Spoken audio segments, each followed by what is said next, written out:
এবার বিএনপি এবং ছাত্রনেতাদের মধ্যে চলমান টানাপোড়েন নিয়ে কথা বলেন অন্তর্বর্তীকালীন সরকারের আইন উপদেষ্টা অধ্যাপক ডক্টর আসিফ নজরুল। জুলাই ঘোষণাপত্রের বৈঠকে বিএনপির না যাওয়াকে কেন্দ্র করে ছাত্রনেতাদের সাথে দূরত্ব বাড়তে শুরু করে।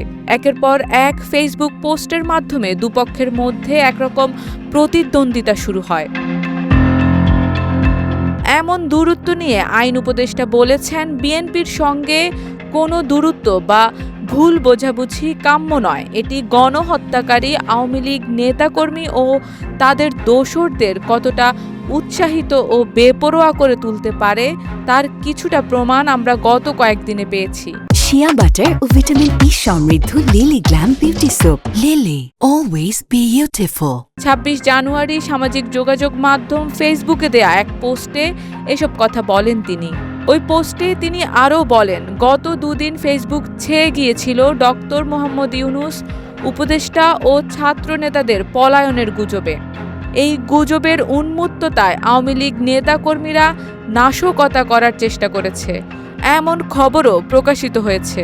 আতঙ্কিত হয়ে আমার কাছে দু একজন ফোন করেছেন ঘটনায় কি জানার জন্য। এ সময় সরকারের এই উপদেষ্টা পোস্টে আরও কয়েকটি আলোচিত বিষয়ে নিজের মতামত ব্যক্ত করেছেন।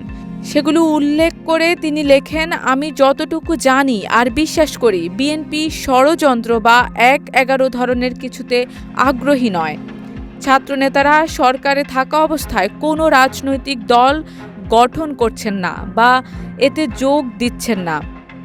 জুলাই ঘোষণাপত্র হবে একটি রাজনৈতিক দলিল এবং এটি প্রণয়নে গণঅভ্যুত্থানের শক্তিগুলোর মতামত আন্তরিকভাবে প্রতিফলনের ইচ্ছা ছাত্রনেতাদের রয়েছে।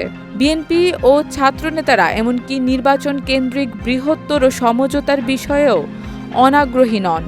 তাই বিরোধের কোনো কারণ নেই, বরং সবাইকে বুঝতে হবে ঐক্য ছাড়া আমাদের বিকল্প নেই। সবশেষ তিনি গণহত্যাকারী দল আওয়ামী লীগকে রুখতে সবাই ঐক্যবদ্ধ হওয়ার আহ্বান জানিয়ে বলেছেন, গণহত্যাকারীদের দল আওয়ামী লীগের হাতে রয়েছে লুটের লাখ লাখ কোটি টাকা। অনেক অন্ধ, স্তাবক ও সুবিধাবাদী গোষ্ঠী, শক্তিশালী প্রচারণা নেটওয়ার্ক, তাদের পেছনে রয়েছে ক্ষমতাশালী ভিন্ন রাষ্ট্র। এদেরকে রুখতে হলে জুলাই গণঅভ্যুত্থানে শহীদ ছাত্র জনতার আত্মত্যাগকে মনে রেখে আমাদের ঐক্যবদ্ধ থাকতে হবে। আমাদের মধ্যে ভিন্ন মত থাকবে, কিন্তু তা বাংলাদেশের শত্রুদের জন্য উৎসাহ ব্যঞ্জক হয়ে ওঠার পর্যায়ে যেন না যায়। শারমিন নিশু, ঢাকা পোস্ট।